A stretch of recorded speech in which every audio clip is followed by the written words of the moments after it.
ओम श्री गणेशाय नमः। ओम नमः शिवाय। वैद्यनाथेश्वर ज्योतिर्लिंग के प्राकट्य की कथा तथा महिमा। सूची कहते हैं, अब मैं वैद्यनाथेश्वर ज्योतिर्लिंग का पापहारी महात्म्य बताऊंगा। सुनो। राक्षस राज रावण, जो बड़ा अभिमानी और अपने अहंकार को प्रकट करने वाला था, उत्तम पर्वत कैलाश पर भक्ति भाव से भगवान शिव की आराधना कर रहा था। कुछ काल तक आराधना करने पर जब महादेव जी प्रसन्न नहीं हुए, तब वह शिव की प्रसन्नता के लिए दूसरा तप करने लगा। पुलस्त्य कुलनंदन श्रीमान रावण ने सिद्धि के स्थानभूत हिमालय पर्वत से दक्षिण वृक्षों से भरे हुए वन में पृथ्वी पर एक बहुत बड़ा गड्ढा खोदकर उसमें अग्नि की स्थापना की और उसके पास ही भगवान शिव को स्थापित करके हवन आरंभ किया। ग्रीष्म ऋतु में वह 5 अग्नियों के बीच में बैठता, वर्षा ऋतु में खुले मैदान में चबूतरे पर सोता और शीतकाल में जल के भीतर खड़ा रहता। इस तरह 3 प्रकार से उसकी तपस्या चलती थी। इसी रीति से रावण ने बहुत तप किया, तो भी दुरात्माओं के लिए, जिनको रिझाना कठिन है, वे परमात्मा महेश्वर उस पर प्रसन्न नहीं हुए। तब महामनस्वी दैत्यराज रावण ने अपना मस्तक काटकर शंकर जी का पूजन आरंभ किया।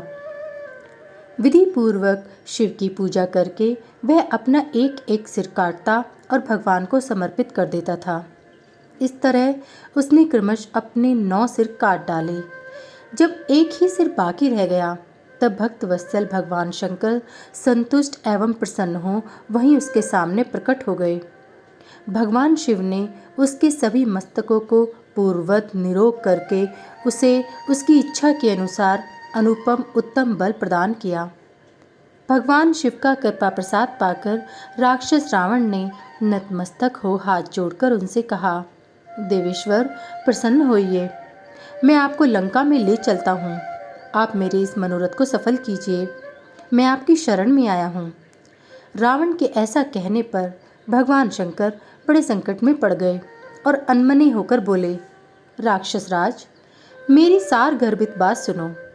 तुम मेरे इस उत्तम लिंग को भक्ति भाव से अपने घर को ले जाओ, परंतु जब तुम इसे कहीं भूमि पर रख दोगे, तब यह वहीं सुस्थिर हो जाएगा, इसमें संदेह नहीं है। अब तुम्हारी जैसी इच्छा हो वैसा करो। सूची कहते हैं, ब्राह्मणों, भगवान शंकर के ऐसा कहने पर राक्षस राज रावण बहुत अच्छा कहकर शिवलिंग साथ लेकर अपने घर को चला, परंतु मार्ग में भगवान शिव की माया से उसे मूत्रोत्सर्ग की इच्छा हुई। पुलस्त्य नंदन रावण सामर्थ्यशाली होने पर भी मूत्र के वेग को रोक न सका।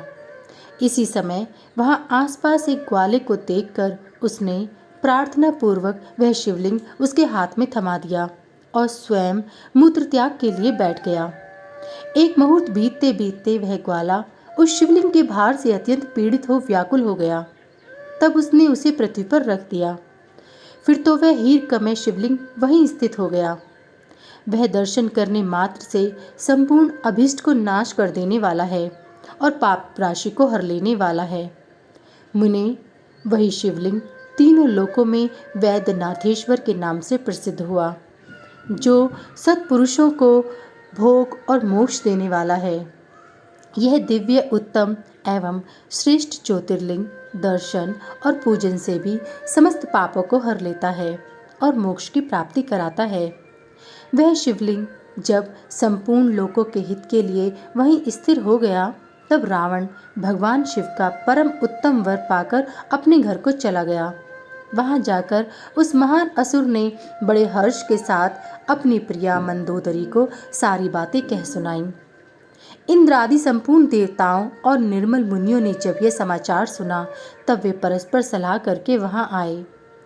उन सबका मन भगवान शिव में लगा हुआ था। उन सब देवताओं ने उस समय वहां बड़ी प्रसन्नता के साथ शिव का विशेष पूजन किया। वहां भगवान शंकर का प्रत्यक्ष दर्शन करके देवताओं ने उस शिवलिंग की विधिवत स्थापना की और उसका वैद्यनाथ नाम रखकर उसकी वंदना और स्तवन करके वे स्वर्गलोक को चले गए।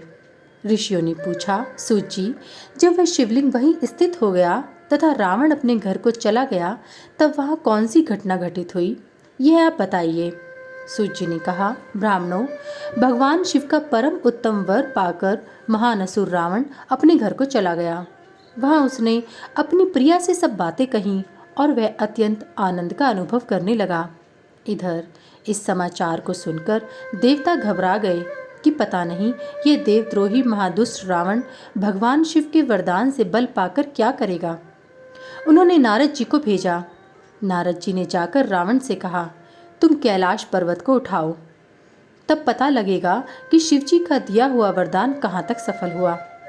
रावण को यह बात जच गई। उसने जाकर कैलाश को उखाड़ लिया। इससे सारा कैलाश हिल उठा। तब गिरिजा के कहने से महादेव जी ने रावण को घमंडी समझकर इस प्रकार शाप दिया। महादेव जी बोले, रे दुष्ट भक्त दुर्बुद्धि रावण, तू अपने बल पर इतना घमंड न कर।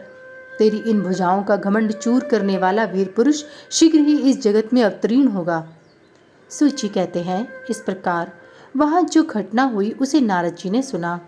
रावण भी प्रसन्न चित्त हो जैसे आया था उसी तरह अपने घर को लौट गया। इस प्रकार मैंने वैद्यनाथेश्वर का महात्म्य बताया है। इसे सुनने वाले मनुष्यों का पाप भस्म हो जाता है। अध्याय 27-28 समाप्त। सभी वेद और पुराण सुनने के लिए हमारे इस चैनल को सब्सक्राइब करें और सभी वीडियो को लाइक करें।